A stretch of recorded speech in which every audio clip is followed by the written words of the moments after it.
मैदान में मचल जाते। कुछ बात है मुसाफिर हिंदू नहीं पिघलते, वरना बनी ये तेरी आहों से तो पत्थर भी पिघल जाते, वरना बनी ये तेरी आहों से तो पत्थर भी पिघल जाते। क्या परिवर्तन किया? किस महापुरुष को माना? किसका हमने सम्मान किया? हमने कृष्ण जी को नहीं छोड़ा। राजा विनारिया जी उपस्थित हुए, आपका स्वागत है, हम सब लोग का स्वागत करते हैं। आपने कृष्ण जी की चर्चा सुन ली, राम जी की चर्चा सुन ली, हम उनको महापुरुष कहते हैं, हम उनको भगवान कहते हैं, लेकिन आज हमने उनकी क्या स्थिति कर दी ये विचारणीय है। अगर आज नहीं जगे, अब भी नहीं संभले, कहते हैं कि वो तो माखन चुराते थे।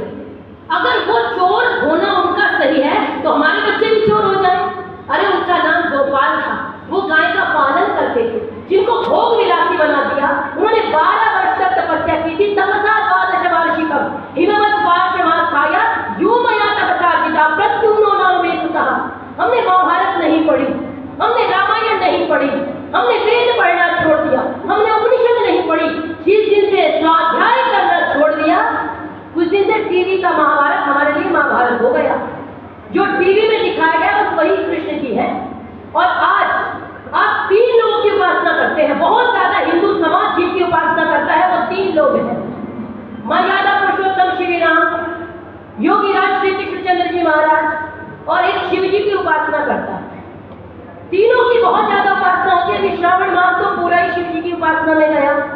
आप सभी ने देखा भी होगा, राम जी का मैंने बता दिया क्या थे, हम कौन थे, कितना स्वाभिमानी व्यक्ति थे, कितने धार्मिक व्यक्ति थे। हमने क्या बना दिया, दलित विरोधी और स्त्री विरोधी। और कृष्ण जी में तो दुनिया का कोई लांछन नहीं छोड़ा जब नहीं लगाया। और बस शिव जी की चर्चा और करके वाणी को विराम दूंगी।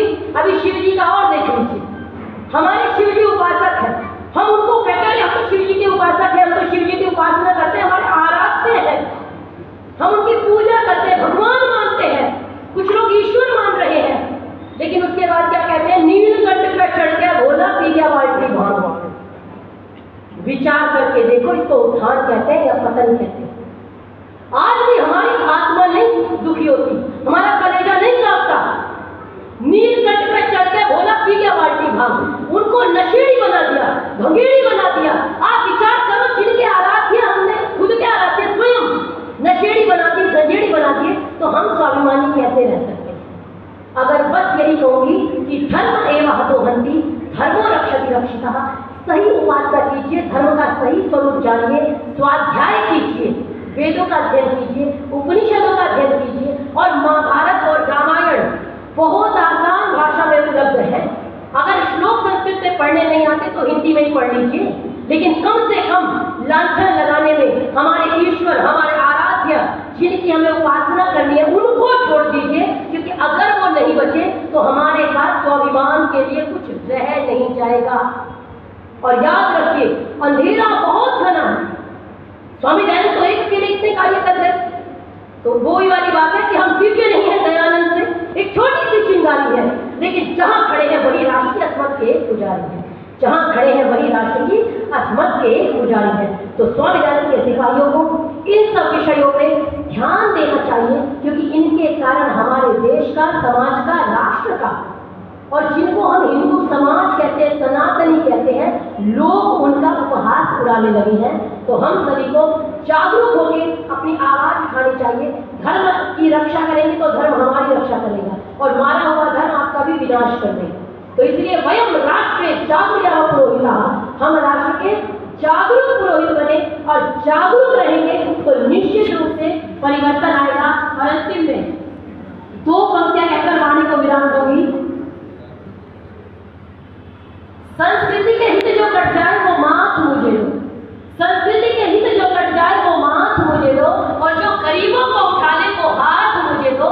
और तड़प उठे पराई पीड़ा को देखकर, तड़प उठे पराई पीड़ा को देखकर, दिल वो दयानंद सा नाथ मुझे दो, दिल वो दयानंद सा नाथ मुझे दो। और घनघोर तिलिन का वक्ष चीर, एक अकेले वाशी देव दयानंद कितनी क्रांति करके गए, सत्यार्थ प्रकाश देके गए। हम इतने लोग यहाँ बैठे हैं सभा में, आज विचार कीजिएगा कितने लोगों ने सत्यार्थ प्रकाश पढ़ा है।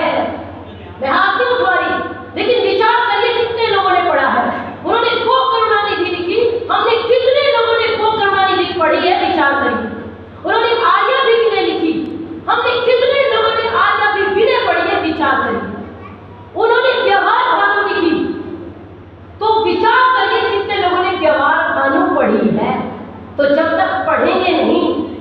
तब तक सुधरेंगे नहीं। अगर परिवर्तन लाना है तो स्वाध्याय करना पड़ेगा। तो महर्षि देवदयानंद सरस्वती जी के विषय में 2 पंक्तियां कहकर वाणी को विराम दूंगी। घनघोर तिमिर का वक्ष चीर भूपर उतरी थी एक किरण। जैसे आज चीर हरण करते हैं, द्रौपदी का चीर हरण सुना जाता है, लेकिन कृष्ण जी का हो रहा है वास्तविकता में।